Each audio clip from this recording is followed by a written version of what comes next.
The guy was sitting in the stands watching the match with his girlfriend when suddenly he felt like placing a small bet just for fun. Spotting a beautiful girl standing up and leaving, Nikki immediately said, "Let's bet on how many guys will check her out. How many guys are going to look at her ass as she walks up the aisle?" Can I join your game?" The couple overheard this but didn't think much of it and agreed right away, since it was only a casual $10 bet. The beautiful girl slowly walked out of the stands, and the three of them started watching and counting how many people turned their heads.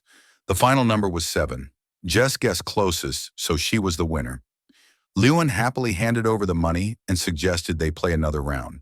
This time, the bet was on which team would commit the first foul. Jess, hearing "bet on the ball," gave up immediately because she knew nothing about it and told Nikki to play against him. Surprisingly, Lewin jumped in big, raising the bet to $1,000 right away. Nikki didn't hesitate either and began counting his money, but before he could finish, the referee blew the whistle. Nikki guessed the fouling team correctly, so he pocketed the $1,000. Seeing this, Lewin immediately raised the stakes to $5,000, betting on whether it would be a pass or a run. Although Nikki thought Lewin was a bit impulsive, he didn't refuse. Lewin chose a run. As soon as the whistle blew, the player ran with the ball, and Nikki lost $5,000. With one win and one loss, Nikki was effectively down $4,000. He wanted to stop just as he was about to take Jess out for coffee, but Lewin, riding his winning streak, wanted to continue. After all, this was a VIP room, and everyone here was wealthy. A few tens of thousands of dollars was still affordable for them. So under Lewin's persistent urging, Nikki agreed to play one more round. This time, the bet was $10,000 on whether the pass would succeed or fail. Lewin chose a failed pass and won again. Losing $10,000 made Nikki unhappy. After hesitating for 3 seconds, he spun around and said, "This time, let's play for $50,000. Jess was stunned. Now Nikki himself was getting carried away. The match outcome went against him, and $50,000 was handed to Lewin. At this point, Jess stood up and advised Nikki to leave immediately since the money was disappearing too fast. Unexpectedly, Nikki paused a few seconds, then boldly said, $100,000. Lewin mocked him, saying he couldn't afford that much. Who would have thought? Nikki slapped him right across the face and pulled out a whole stack of cash. Lewin didn't flinch but became even more excited. Nikki bet on an unsuccessful pass this time. Both stared at the TV screen and saw the pass was perfect. Nikki, now hot-headed, decided to go all in for $1.1 million. He grabbed a poker deck to compare cards and settle the win-or-loss. Lewin was on a winning streak and treated Nikki like an ATM. Without hesitation, he pulled out $1.1 million. Lewin flipped a 5 of hearts. Nikki only needed to flip a card higher than 5 to win, which was highly likely. Confident of victory, Nikki flipped his card, only to reveal a 3. Jess collapsed to the ground in disbelief, and Nikki was speechless. What started as a fun $4,000 bet had turned into a loss of over $1 million. Nikki had no choice but to helplessly pull Jess away. But Lewin wasn't done yet. "Sorry, my friend, that's what happens when you play with a master," he said. "Sorry, friend, that's what happens when you play with the big boys." Nikki turned back and challenged. "Let's play another $2 million round. Do you dare?"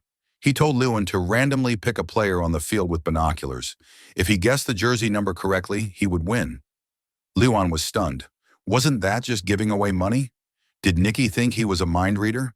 As Lewin hesitated, Nikki said, "This time let Jess guess." Jess was stunned. Lewin was excited. If someone was offering money, why not take it? Lewin picked up the binoculars and chose a player. Jess was furious and clueless about Nikki's plan, saying guessing was a miracle. She was about to leave when security stopped her, causing a dispute. After calming down, Nikki said, "Just pick a number by feeling. Don't worry about anything else."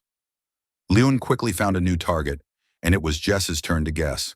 With so many jersey numbers, how could she guess right? What did Lewin like? How old was he? She was clueless. Just a wild guess. As Jess scanned the field, she suddenly spotted a familiar figure. Fairhad wearing number 55. Her friend. He wasn't a player, so how did he get there? Jess knew this was a trap. Number 55. No way, unbelievable. How did she guess correctly? That's right, you guessed right, Nikki said. Jess was in shock, feeling like in a dream. Even if Farhad wore 55, how did Nikki know Luan would pick that number? But it didn't matter.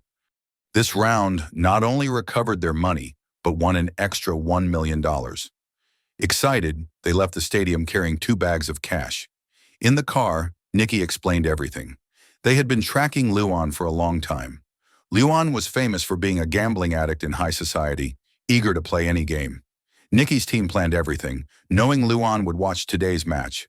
From the moment Luan left the hotel, they manipulated his subconscious. The number 55 appeared everywhere.